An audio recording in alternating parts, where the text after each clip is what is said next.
बहुत समय पहले की बात है। एक हरे भरे गांव में गौरी नाम की एक मेहनती गाय रहती थी। गौरी हर सुबह उठकर खेतों में काम करती, घास काटती और अपने छोटे से घर को साफ सुथरा रखती थी।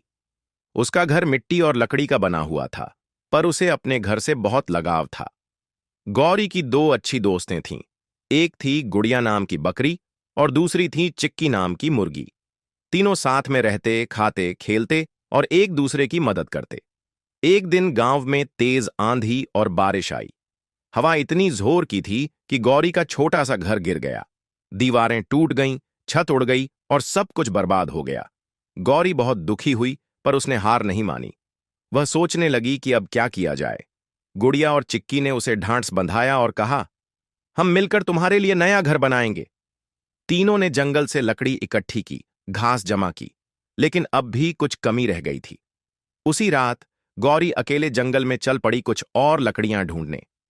चलते चलते उसे एक चमकता हुआ सेब जमीन पर पड़ा दिखा। वह सेब बहुत सुंदर और सुनहरा था। जैसे ही गौरी ने उसे उठाया, एक तेज रोशनी फैली और सामने एक परी प्रकट हुई। परी ने मुस्कुराकर कहा, गौरी, तुम्हारी मेहनत और सच्चे दिल से मैं बहुत प्रभावित हूं। यह सेब एक जादुई सेब है। इसे जहां रखोगी वहां तुम्हारा सपना पूरा हो जाएगा। गौरी ने धन्यवाद कहा और सेब लेकर अपने पुराने घर के पास पहुंची।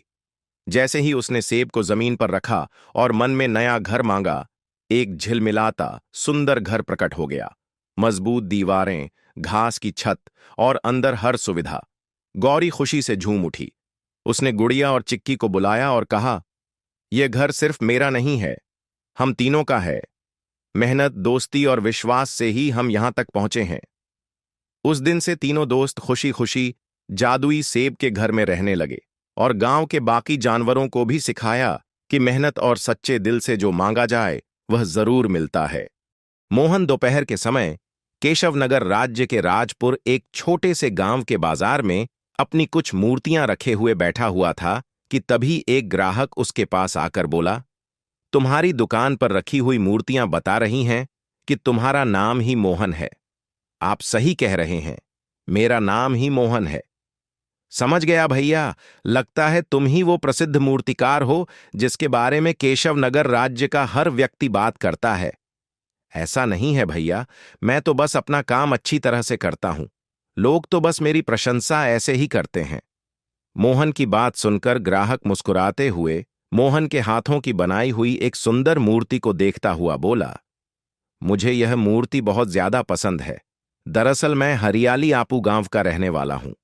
हमारे गांव में जमींदार की बेटी की शादी है और जमींदार को एक मूर्ति भेंट करना चाहता हूं। इस मूर्ति के दाम कितने लोगे? वैसे तो यह मूर्ति मैं 200 स्वर्ण मुद्राओं में बेचना चाहता था, परंतु तुम दूसरे गांव से मूर्ति खरीदने के लिए केवल मेरे ही पास आए हो, इसलिए मैं इस मूर्ति को तुम्हें 100 स्वर्ण मुद्रा में दे दूंगा। मोहन की बात सुनकर ग्राहक ने 100 स्वर्ण मुद्राओं की पोटली मोहन को पकड़ा दी और मूर्ति लेकर वहां से चला गया। शाम को अपने घर लौट आया और 100 स्वर्ण मुद्राएं अपनी 20 वर्षीय बहन जानकी को देता हुआ बोला, ये लो जानकी, इन स्वर्ण मुद्राओं को तिजोरी में रख देना।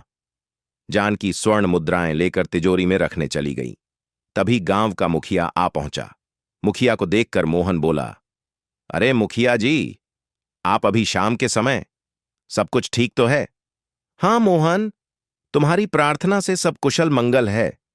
यहां से गुजर रहा था तो सोचा तुमसे मिलता चलूं। बहुत अच्छा किया मुखिया जी। मोहन, तुम्हारी प्रसिद्धि दिन ब दिन बढ़ती जा रही है। तुम्हें शायद अंदाजा भी नहीं है कि कुछ दिनों पहले मैं किशनगढ़ राज्य गया था और वहां भी तुम्हारी मूर्तियों के किस्से थे। मैं तो आश्चर्य में पड़ गया, लेकिन इसके साथ साथ मुझे बहुत प्रसन्नता भी हुई, क्योंकि तुम्हारी वजह से इस गांव का नाम भी प्रसिद्ध हो रहा है।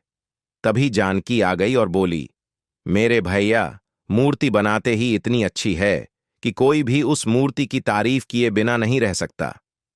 तुम सही कहती हो जानकी। अब वो दिन दूर नहीं जब मोहन की मूर्तियों के चर्चे महल तक में पहुंचेंगे। लेकिन अब तुम्हें सावधान रहना होगा मोहन। सावधान?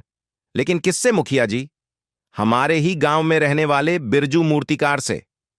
मोहन, तुम नहीं जानते कि बिरजू तुमसे अंदर ही अंदर कितना जलता है। सच तो यह है कि उसके हाथों की बनाई हुई मूर्तियां कोई नहीं खरीदता और ना ही कोई उसकी कारीगरी की प्रशंसा करता है। बिरजू को मुझसे जलना नहीं चाहिए मुखिया जी। यह सच है कि उसके हाथों की मूर्तियां कम बिकती हैं, लेकिन उतना ही सच यह भी है कि बिरजू बहुत कुशल कारीगर है और वह अच्छी मूर्तियां बनाता है। मोहन, जिस तरह से बिरजू तुम्हें क्रोध भरी निगाहों से देखता है, मुझे डर है कि कहीं वह तुम्हारे खिलाफ कोई षड्यंत्र ना रच दे। इसलिए तुम मुझसे सावधान रहना। मैं केवल यही बताने के लिए तुम्हारे पास आया था। इतना कहकर मुखिया चला गया। अगले दिन मोहन अपने घर से मूर्तियां लेकर अपने गांव के बाजार में चला गया। तभी बिरजू आ गया। कैसे हो मोहन? मैं तो ठीक हूं बिरजू। तुम बताओ, तुम कैसे हो? तुम्हारे होते हुए मैं कैसा हो सकता हूं मोहन? जब तक तुम्हारी किस्मत के सितारे बुलंद हैं, तब तक मेरी किस्मत गर्दिश में ही रहेगी। देखो बिरजू, मैं जानता हूं कि तुम एक कुशल कारीगर हो और बहुत मेहनत से मूर्तियां बनाते हो। तुम्हारी इतनी मेहनत के बावजूद भी तुम्हारी मूर्तियां नहीं बिकतीं, लेकिन विश्वास रखो, मैं हमेशा तुम्हारे लिए प्रार्थना करता हूं। यह सब कहने और सुनने की बातें हैं मोहन। मेरे सामने अच्छे बनने का ढोंग मत करो। देखो बिरजू, कल ही मुझे मुखिया जी बता रहे थे कि तुम मुझसे जलते हो। आखिर तुम्हें मुझसे क्या जलन है? मोहन, मैं तुमसे अच्छी मूर्तियां बनाता हूं और तुमसे अच्छा कारीगर हूं, लेकिन फिर भी मेरी मूर्तियां नहीं बिकतीं, क्योंकि तुमने मुझे बदनाम कर रखा है। मुझे सूचना मिली है कि कल राजा विक्रम की पुत्री राजकुमारी चंद्रलेखा मंत्री जगन्नाथ के साथ तुमसे मिलने आ रही है, लेकिन मैं चुप नहीं बैठूंगा।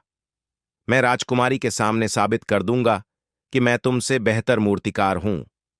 शाम को मोहन अपने घर की ओर लौट रहा था।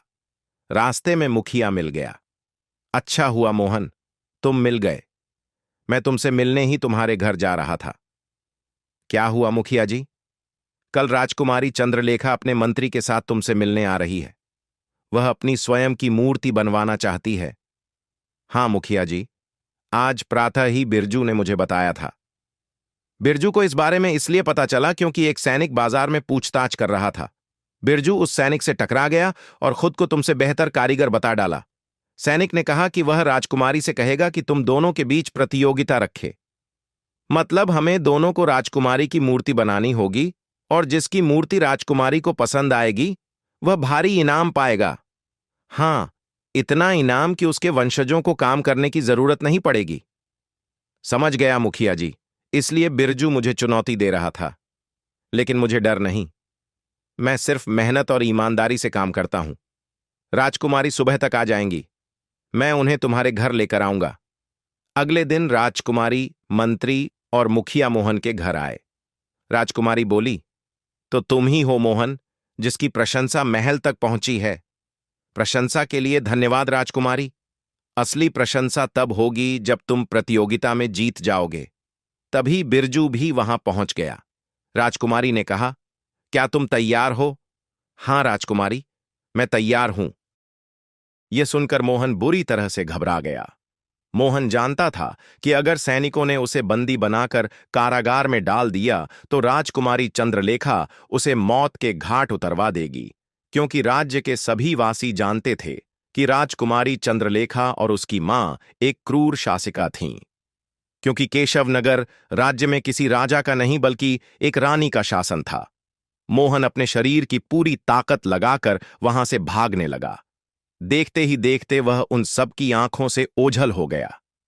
राजकुमारी चंद्रलेखा को इस बात की बिल्कुल भी उम्मीद नहीं थी। वह क्रोध से तमतमा उठी और मंत्री जगन्नाथ से बोली, मंत्री जी, मोहन भाग गया। अपने गुप्तचर और सैनिक उसके पीछे लगा दीजिए। मुझे किसी भी हालत में मोहन चाहिए। इतना बोलकर राजकुमारी चंद्रलेखा मोहन की बनाई हुई उस सुंदर स्त्री की मूर्ति को देखती हुई बोली, कोई भी मूर्तिकार किसी स्त्री को बगैर देखे इतनी सुंदर मूर्ति नहीं बना सकता। मोहन ने अगर इस सुंदर स्त्री की मूर्ति बनाई है तो यह स्त्री अवश्य ही इस संसार में कहीं ना कहीं होगी, और मुझे शक है कि मोहन उसे जानता है। मुझे यह स्त्री भी चाहिए। राजकुमारी चंद्रलेखा ने फिर मोहन के हाथ की बनाई हुई मूर्ति को महल में ले जाने का आदेश दिया। इस मूर्ति को मैं अपने गुप्तचरों को दिखा दूंगी और इसकी खोज में सारे राज्य में फैला दूंगी। तभी बिरजू राजकुमारी चंद्रलेखा से बोला, राजकुमारी, मोहन आपके साथ धोखा करके भाग गया। उसने आपका अपमान भी किया, लेकिन मैंने आपकी मूर्ति बनाकर आपका मान बढ़ाया है, इसलिए अब मुझे आप इनाम दे दीजिए। बिरजू राजकुमारी चंद्रलेखा के स्वभाव को नहीं जानता था। राजकुमारी चंद्रलेखा अंदर से गुस्से से भरी हुई थी। वह गुस्से में अपने दोनों सैनिकों से बोली, बिरजू को उसकी इनाम दे दो।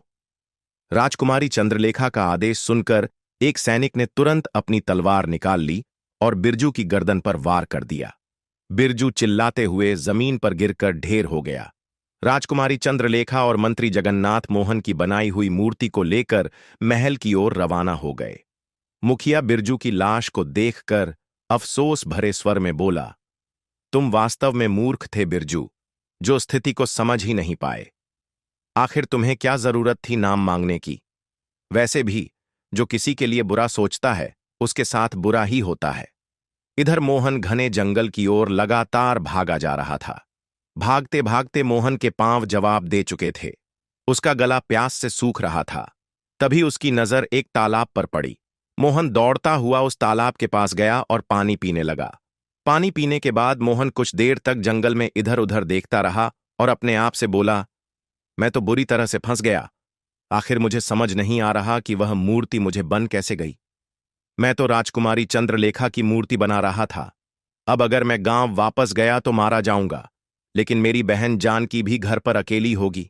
कहीं ऐसा ना हो कि राजकुमारी चंद्रलेखा अपना गुस्सा मेरी बहन पर ना उतार दे। नहीं, मुझे अपनी बहन को बचाना होगा, बट कैसे? इतना बोलकर मोहन फिर से गहरी सोच में गुम हो गया।